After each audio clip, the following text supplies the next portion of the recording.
Father Christopher, thank you for joining us. It's a pleasure to have you on the Progeny podcast.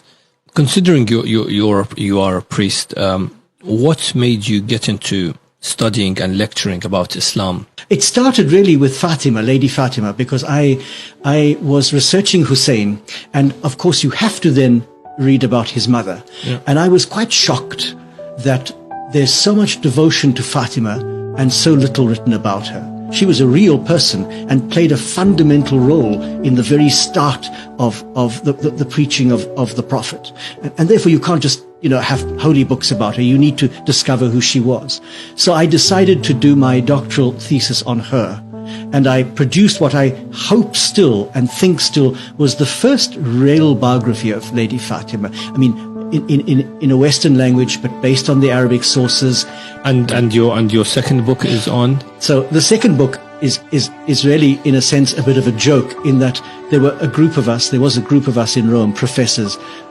All of us have doctorates in Arabic Islamic studies. So we were sitting around a table at lunch, basically complaining that the Muslim scholars are not writing about the women of Karbala, for example, substantial work. And we each decided that we would take a female figure and produce a proper biography. So, of course, I took Zainab. I said, I know her mother. I'm going to now do her. None of the others were serious. So none of the others actually did anything. The book is called Half of My Heart because there was a lament that Zainab sung, I think, on the day of Karbala myself. Some of the historians put it later, but I think it was on that very day when she saw the body of her brother and his companions unburied.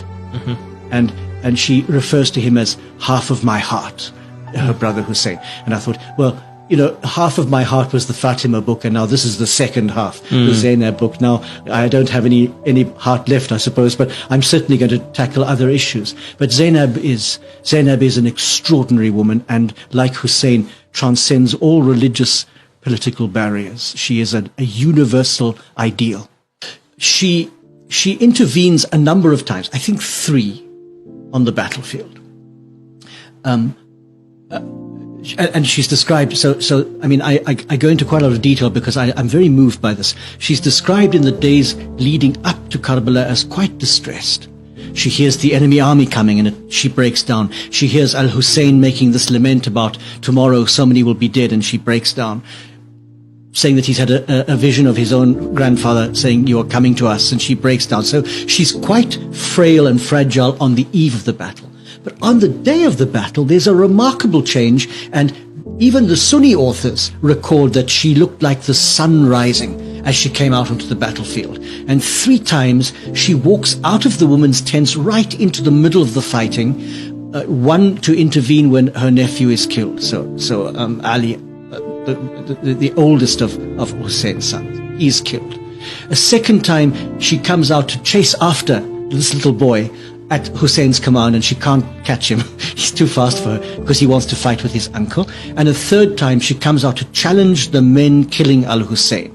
And it's this famous challenge where somebody as terrible as Umar bin Sa'd turns away and weeps because he's challenged by her and he knows that he's So in that sense, she is of great importance, but even more important after the battle because, and this is where I get into trouble, because she was for a short time the leader of the Ahl Bayt.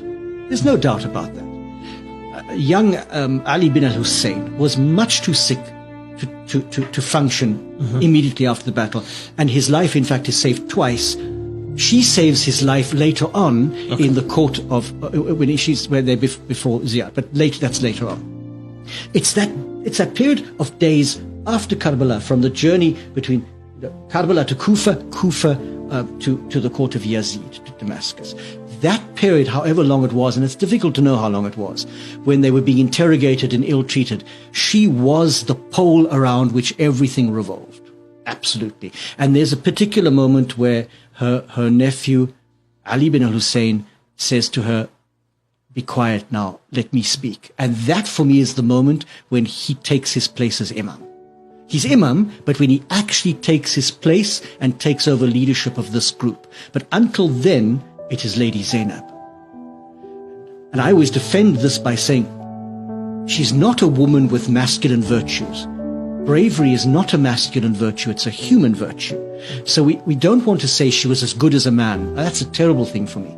She was an extraordinarily powerful woman who betrayed all the great virtues. By betrayed, I mean showed forth all the great virtues that are equally right in women as in men. Bravery, courage, the ability to speak with great articulation against injustice.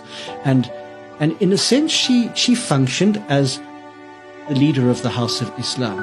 Now, I mean, of the Ahl